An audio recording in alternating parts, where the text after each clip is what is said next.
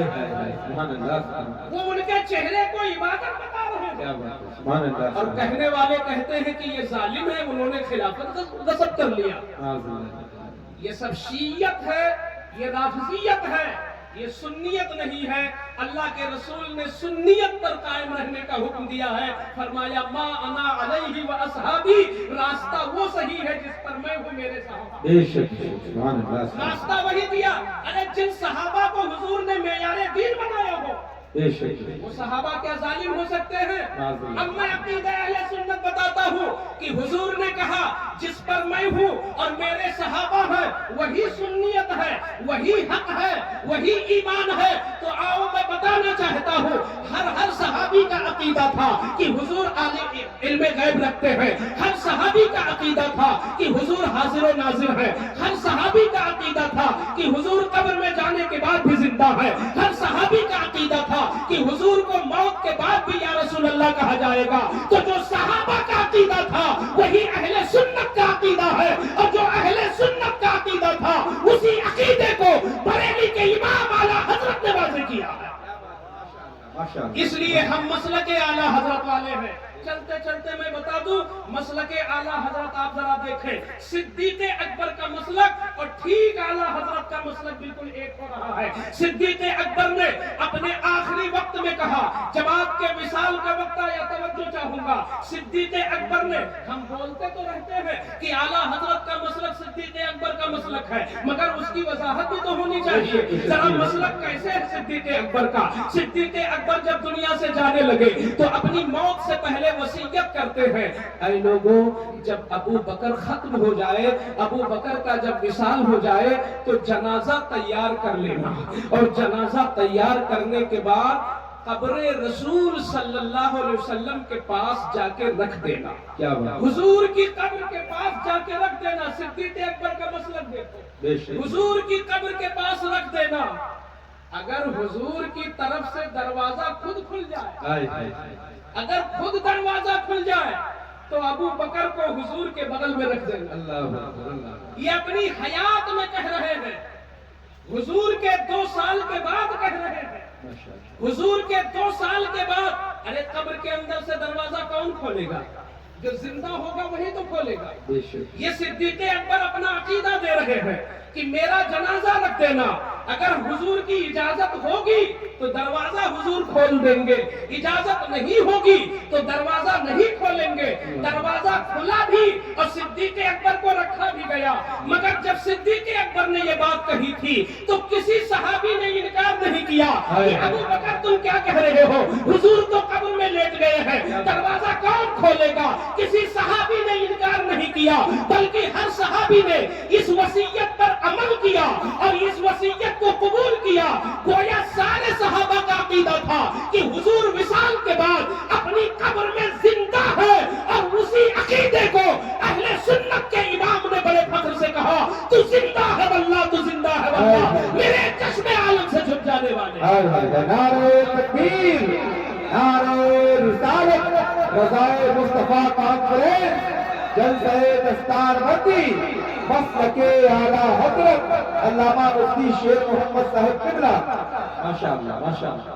تو اہل سنت کا عقیدہ معتدل ہے، اہدنا الصراط المستقیم والے ہیں، صراط مستقیم۔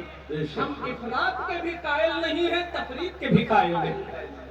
ہم یہ نہیں مانتے ہیں کہ جب امیر معاویہ کو گالی دیں گے معاذ اللہ تب علی خوش ہوں گے۔ ارے علی کا کوڑا سب سے پہلے اس پہ چلے گا جس نے امیر معاویہ کو غلط کہا ہو، جس سے علی نے صلح کر لیا تو ہوتا کون ہے؟ کیا بات ہے، کیا بات ہے۔ اور جس کے بارے میں معافی کا اعلان قرآن میں آ گیا تو ہوتا کون ہے؟ کیا بات ہے جس سے اللہ راضی ہے تو ہوتا کون ہے؟